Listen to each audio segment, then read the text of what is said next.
It is super hot out and you need plants that can handle the heat. So today we are continuing that series of videos with shrubs that can handle sun and heat.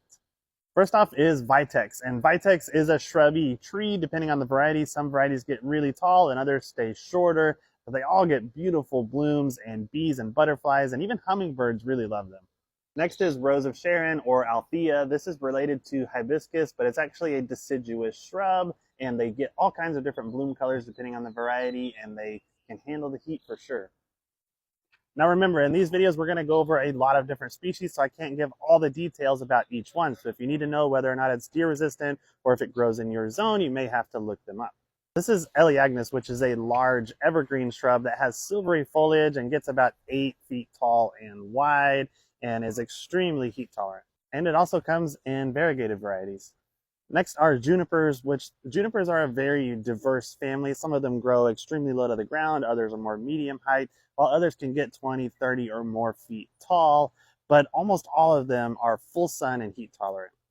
Most of your hollies are going to be very sun and heat tolerant as well, depending on a variety. And some varieties stay short and others get really big, like this Nellie Stevens holly, which is my top choice for a urban screening plant that's going to help block you off the sight views from your neighbors. And this one gets about 15 feet tall and gets pretty red berries in the winter. Now, something that looks similar to the Nellie Stevens holly but is a lot softer and a little bit different is the cherry laurel, which is another good choice. Crepe myrtles are an awesome blooming, heat-loving plant, and they come in all different sizes. Some of them stay as low as 2 to 3 feet tall. Others are going to grow as big as 15 to 20 feet tall, and they come in a bunch of different colors, but they all are heavy bloomers in the summer and spring.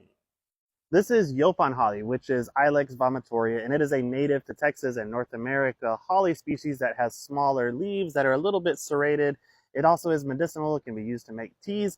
This one grows 15 to 20 feet tall, but it also comes in a dwarf version, which is dwarf Yaupon, that only gets about 3 feet tall. And the taller Yaupon holly will just get covered in berries, which are going to turn red in the fall and winter, and they're really pretty, and wildlife love them. Of course, I have to talk about Texas sage, which is native to the desert Southwest, and this is actually a leucophyllum species, so there are a lot of plants named sage, but this one, the Texas sage, it blooms supposedly when it's going to rain. So these will predict rain, or they'll be somehow linked to the rain. And when they do bloom, the bees go absolutely crazy for them, and they can get about 5 to 6 feet tall. Barberry are really cool little deciduous shrubs. Some of them get smaller, some of them larger. They have a bunch of different leaf colors and sizes and shapes. And the newer varieties are sterile, so they're not going to be invasive or sending seeds out anywhere. Brief intermission in front of the swamp cooler because it's hot. All right, now let's get back to the plants. There are a lot of varieties of roses that are very heat and sun tolerant. Like this is a knockout rose, this is a pink knockout rose, but also drift roses and many others are quite suitable for hot and dry conditions. This is Abelia. This variety is called Radiance, but all Abelia are heat loving, and soon they're going to be covered in these little white blooms that the butterflies really love, and they bloom from summer into fall. Indian hawthorn, it gets about 3, maybe 4 feet tall. It's evergreen, it's got big leaves, it's pretty, and then it will bloom either white or pink depending on variety in the spring. Sunshine ligustrum will give you interesting foliage. So when you put this out in full sun, it will turn bright chartreuse, and it usually stays that way year round. So it's a really pretty addition to the landscape because of the contrast that it gives.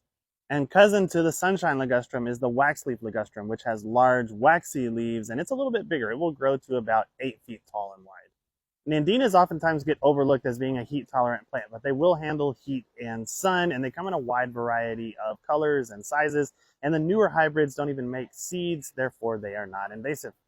Here's one that not a lot of people have, and that's wax myrtle. There is a version that will get quite large, and it's really cool because it just kind of flows and blows in the wind, and then there's also a dwarf version as well that's a little more well-suited for landscapes. This is Caesalpinia gillesii, or yellow bird of paradise, is a lot easier to say, and I need to show you the picture of the blooms, what they look like, because in the nursery it doesn't look very impressive, but once it starts blooming in the landscape, it is stunning.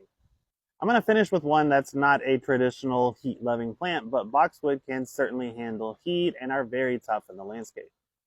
Now remember, just because these are heat and sun-loving plants doesn't mean that you can get away with not watering them. Most of these are going to be irrigated at least for the first 2 years that they're in the landscape, and some of those after that you can then back off the watering of them, but make sure that you take care of your plants until they get established.